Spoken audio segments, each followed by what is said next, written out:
कैसे हैं आप लोग? मैं हूं मिस रश्मि, आपकी मैथ्स की टीचर, और मैं आप लोगों के साथ क्लास 3 की मैथ्स करने वाली हूँ।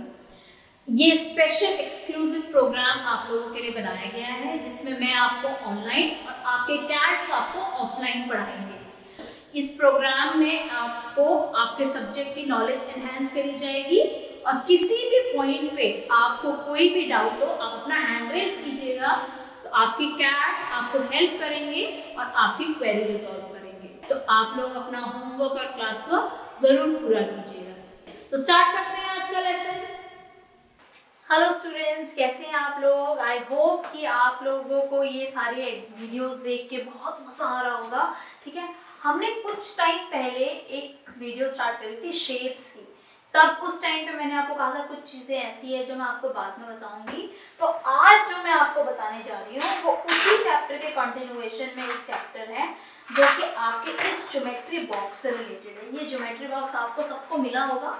ठीक है, आप इसमें देखेंगे आपके पास एक स्केल है, एक प्रोटेक्टर है, ठीक है, ये आपका डिवाइडर है, ये आपका कंपास है, ठीक है, और ये है आपके सेट स्क्वायर्स। ठीक, आज हम क्या करेंगे? आज हम इन सारी चीजों के यूटिलाइजेशंस करेंगे। सबसे पहले एक स्केल, सबसे सिंपल, सबसे इजी। हमने स्केल की रीडिंग भी पढ़ी थी, 0 से हम लोग स्टार्ट करते हैं। ये हमारा एक 15 सेंटीमीटर का स्केल है।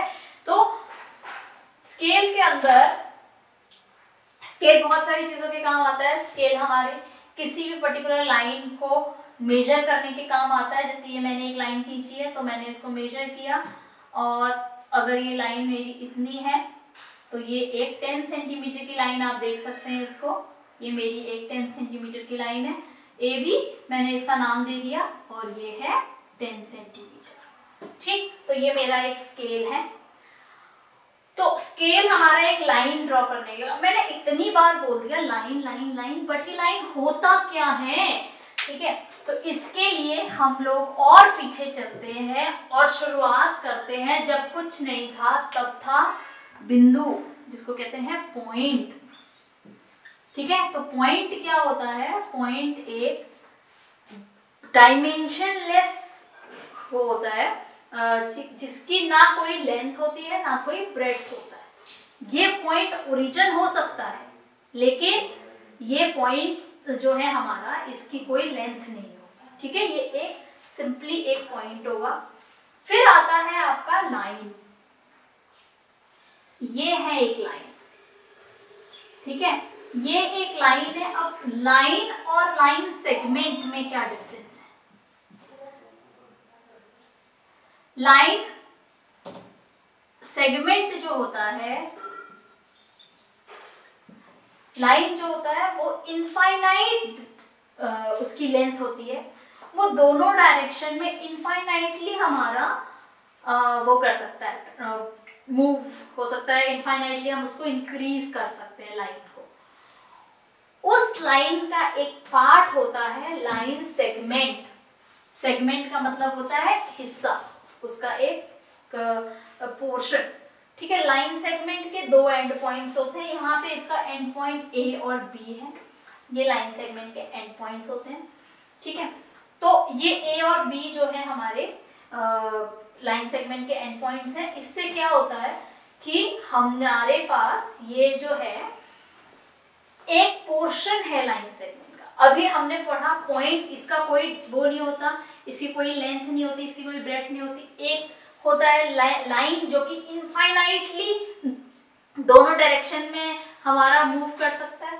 फिर है लाइन सेगमेंट। लाइन सेगमेंट की एक डेफिनेट लेंथ होती है,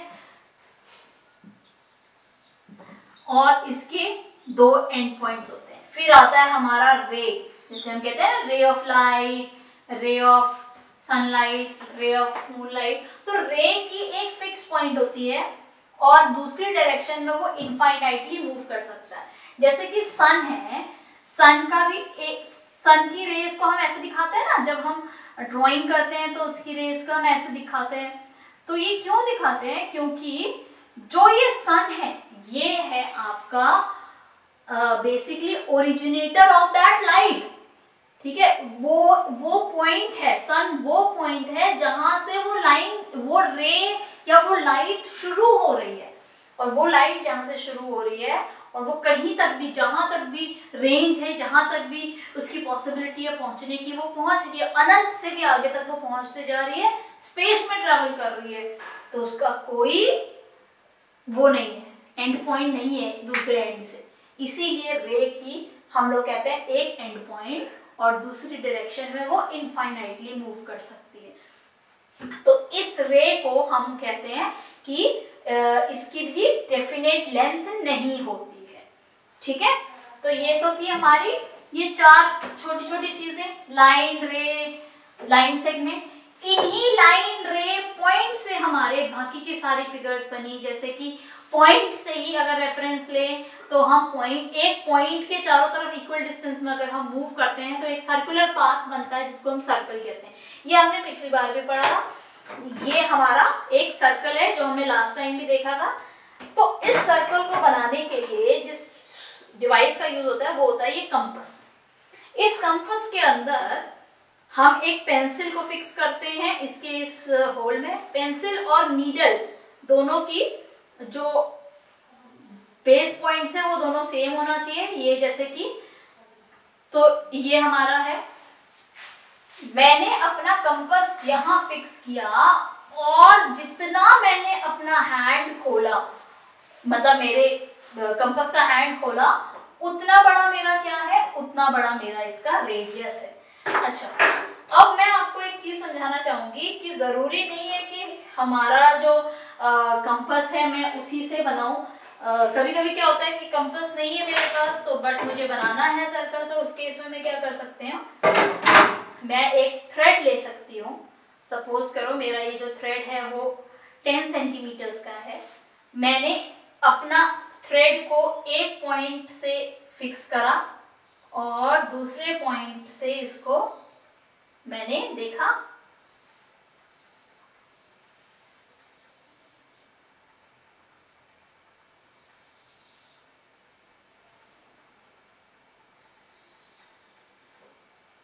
बनाया, तो मेरा एक सर्कल बन गया। ये जिस पॉइंट को मैंने रेफरेंस पॉइंट माना था वो पॉइंट मेरा कहलाता है सेंटर। क्या कहलाता है? सेंटर। ये जो आउटर सरफेस है इस पॉइंट का, इसको कहते हैं हम सरकमफेरेंस।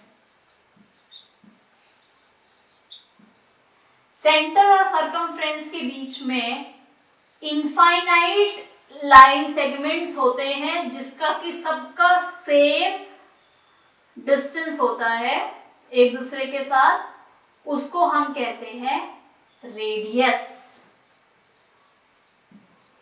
ठीक है, रेडियस वो लाइन होती है, जो वो लेंथ होती है जो सेंटर और सर्कमफ्रेंस के बीच में होता है और वो हमेशा सेम रहती है। रेडियस को अगर मैं 2 बार 2 से मल्टीप्लाई कर दूं, मल्टीप्लाई बाय 2 कर दूं, तो मुझे जो मिलता है वो मिलता है डायामीटर।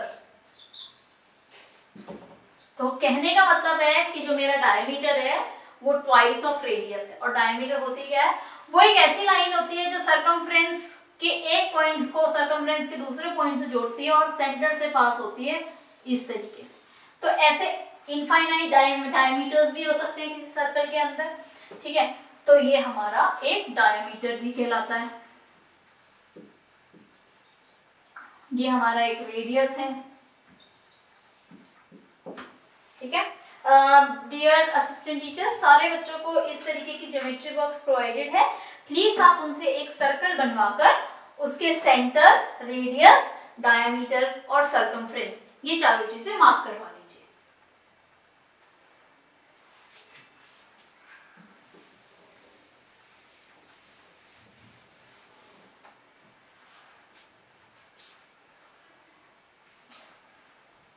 अगर आप और करीब से देखते हैं सर्कल को, तो सर्कल के सेंटर के अलावा,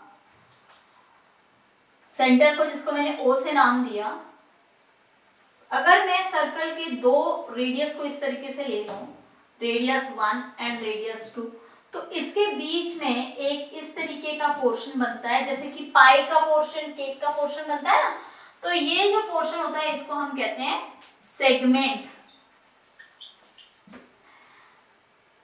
सर्कल का वो पॉइंट, वो लाइन जो कि एक पॉइंट से दूसरे पॉइंट से जाता है, not necessary from centre, is known as chord.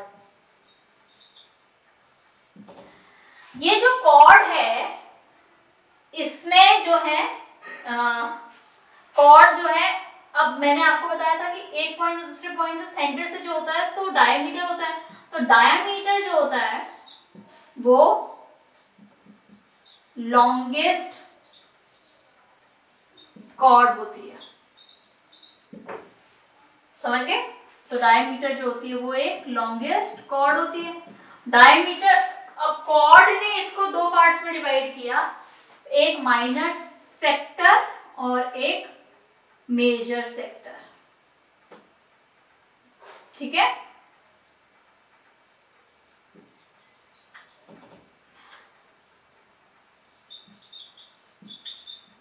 ये पोर्शन जो रेडियस से होता है वो सेक्टर होता है, और ये पोर्शन जो हमारा कॉर्ड से होता है डिवाइड, वो सेगमेंट होता है, ठीक? तो ये चीज आप अपने बच्चों को एक बार दोबारा से बताइए, ठीक है? तो this was all about circles. Let's move on.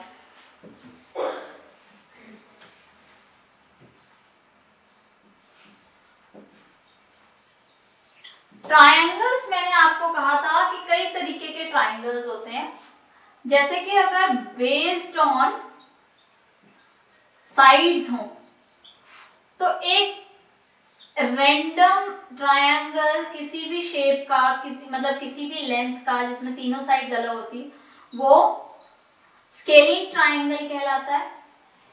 एक ऐसा ट्रायंगल जिसकी दो साइड्स आपस में इक्वल हो, वो एक आइसोसेलेस ट्रायंगल कहलाता है। और एक ऐसा ट्रायंगल जिसके तीनों साइड्स आपस में इक्वल हो, वो एक इक्विलेटरल ट्रायंगल कहलाता है, ठीक है? ये है तीन triangles based on the sides. अगर मैं इन्हीं ट्रायंगल को बेस्ड ऑन एंगल्स ले लूं, तो सबसे पहले जो मेरा बनता है वो बनता है acute angle triangle.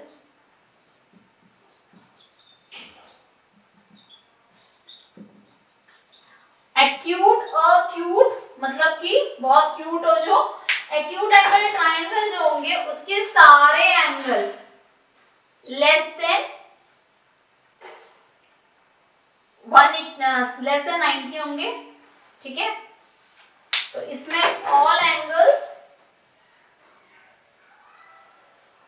Less than 90। अभी राइट एंगल ट्रायंगल जो होगा उसमें एक एंगल 90 डिग्री का होगा, वन एंगल। ये है मेरा right angle triangle,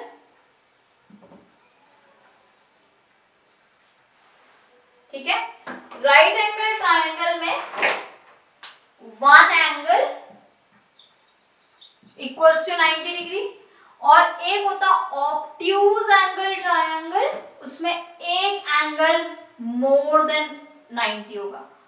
obtuse angle triangle, उसके अंदर वन एंगल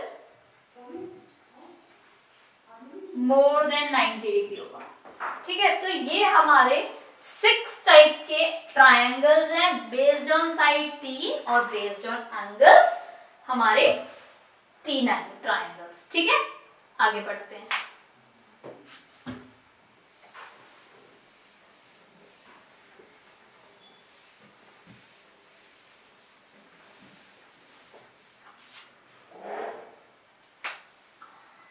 अब हम करने जा रहे हैं एंगल्स, ठीक है? एंगल्स मेजर करने के लिए हमारे ज्योमेट्री बॉक्स में ये एक वो है प्रोटेक्टर। प्रोटेक्टर का यूज आपको थोड़ी सी हायर क्लासेस में हम लोग सिखाते हैं, ठीक है? उससे पहले हमारे पास एंगल्स देख लीजिए कौन कौन से होते हैं।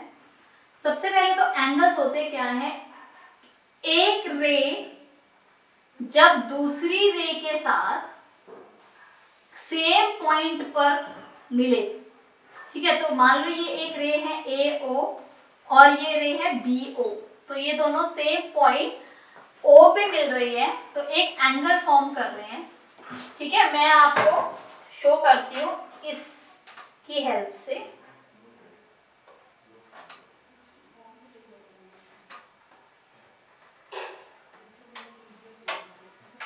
तो आप देख सकते हैं यहाँ पे इस कॉमन स्पॉक के ऊपर मैंने दोनों रबर बैंड्स को लगाया है। तो ये एंगल देखो, ये 90 डिग्री से कम है एंगल। अगर आप मेजर करेंगे तो ये कम आएगा। तो ये एक एक्यूट एंगल है। क्यूट होते हैं ना छोटे से, वो एक्यूट होते हैं। फिर अब मैं देखो मूव कर रही हूं इसको, और मैं इसको लिया है यहाँ पर। अब इन दोनों के बीच में एग्जैक्टली 90 डिग्री, ये 90 डिग्री बना रहा है, ठीक है। तो जब ये एक दूसरे के बिल्कुल इस तरीके से हो कि इनके बीच में 90 डिग्री का एंगल हो, तो ये बनता है राइट एंगल।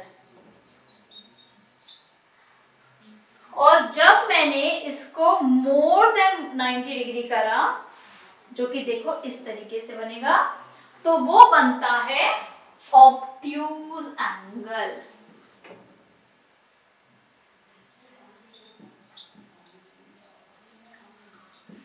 ठीक है। अब आप देखेंगे ट्रायंगल एंगल्स के बीच में कुछ कॉमन चीजें हैं, ठीक है। ये होते हैं आर्म्स, ये जो दोनों साइड्स होती है इसको हम कहते हैं आर्म्स, और जहां पर ये दोनों साइड्स मिलती है उसको हम कहते हैं वर्टेक्स, ठीक है। तो असिस्टेंट टीचर से एक रिक्वेस्ट है मेरी, आप चाहे तो अपना जो रूम का, जो क्लासरूम का जो गेट है उस पे सारे एंगल्स जमीन पे बना लीजिए, और दरवाजा बंद और खोल करके उनको डिफरेंट एंगल शो कीजिए। उनको बहुत अच्छे से समझ में आएगा बच्चों को, और उन्हें काफी मजा भी आएगा, ठीक है। सेकेंडली बच्चे, आप लोगों को मैंने अभी तक जो जो शेप्स बताई है, जो जो चीजें बताई है, आप फाइंड आउट करने का ट्राई कीजिए अपने इन्वायरमेंट में, अपने आसपास, ताकि आपको चीजों का रेलेवेंस पता चल सके और आप जो है समझ सके कि ज्योमेट्री क्यों इतनी इंपॉर्टेंट है, ठीक है। चलिए आगे बढ़ते हैं।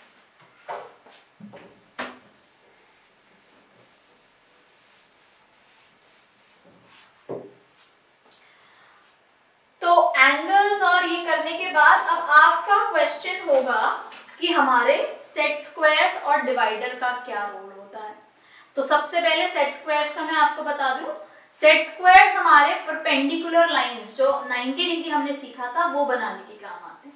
और डिवाइडर जो है वो किसी भी लाइन की मेजरमेंट हमको, सपोज मेरा स्केल फिक्स्ड है, वो स्टेशनरी नहीं है, फिक्स्ड है, कहीं पर है, मैं अपना स्केल जो है लाइन के पास नहीं ला सकती हूँ।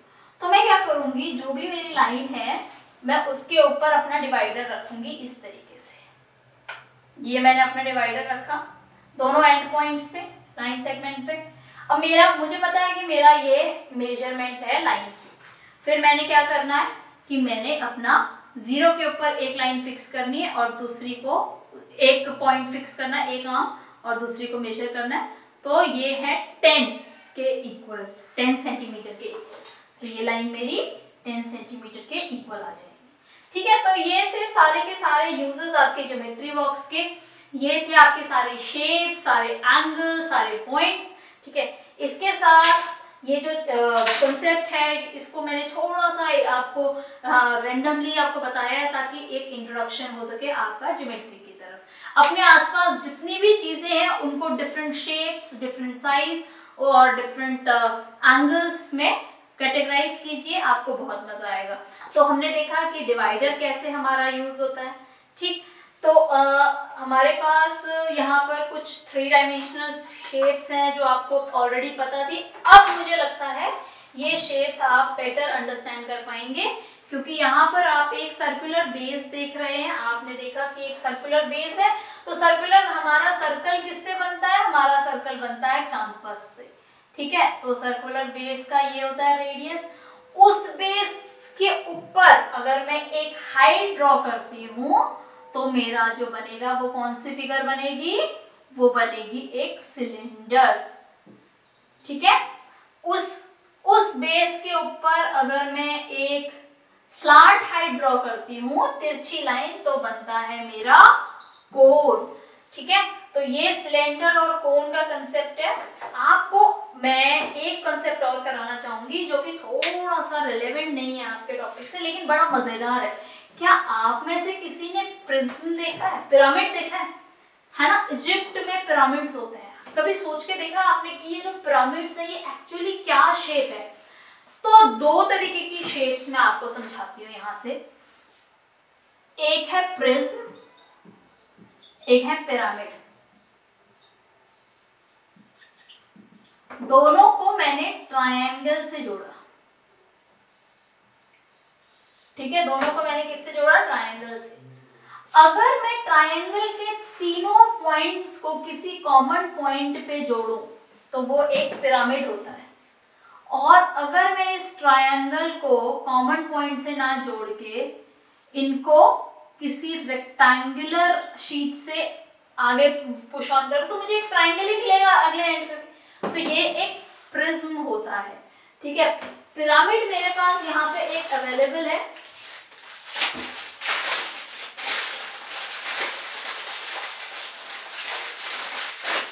आप देख सकते हैं ये एक स्क्वायर पिरामिड है। स्क्वायर पिरामिड का क्या मतलब है यहाँ पे कि इसका जो बेस है वो स्क्वायर है। ठीक है, इसका जो बेस है वो स्क्वायर है और हर स्क्वायर में से एक ट्रायंगल निकला है और एक कॉमन वर्टेक्स के ऊपर ज्वाइन हुआ है, तो ये एक पिरामिड है। लेकिन अगर इसी को मैं स्क्वायर को ही आगे फॉर्म करती स्क्वायर से और जोड़ती तो मुझे एक पिरामिड नहीं मिलता, मुझे एक प्रिज्म मिलता जो कि किससे मिलता जुलता होता? इससे। ये क्या शेप है? ये एक क्यूब, या मैं कह सकती हूँ क्यूबॉइड, क्योंकि वो बेसिकली शेप तो कुछ इस टाइप की होती ना। ये कि आपने एक स्क्वायर लिया और उतने ही नंबर ऑफ रेक्टेंगुलर पीसेस से उसे जोड़ दिया तो ये एक क्यूबॉइड फॉर्म होता। तो अब समझ में आया आपको प्रिज्म और पिरामिड के बीच का डिफरेंस? तो ये सारी चीजें आई होप आपको बहुत इंटरेस्टिंग लगी होंगी। तो अपने आसपास के जो शेप्स हैं 2D 3D शेप्स, इनको आइडेंटिफाई करने की कोशिश करो, इनके साथ जो है प्ले करने की कोशिश करो एंड इनको कैटेगराइज करो अलग अलग कैटेगरीज में। So that's all for this today. I hope you like this. I'll see you in the next video. Bye.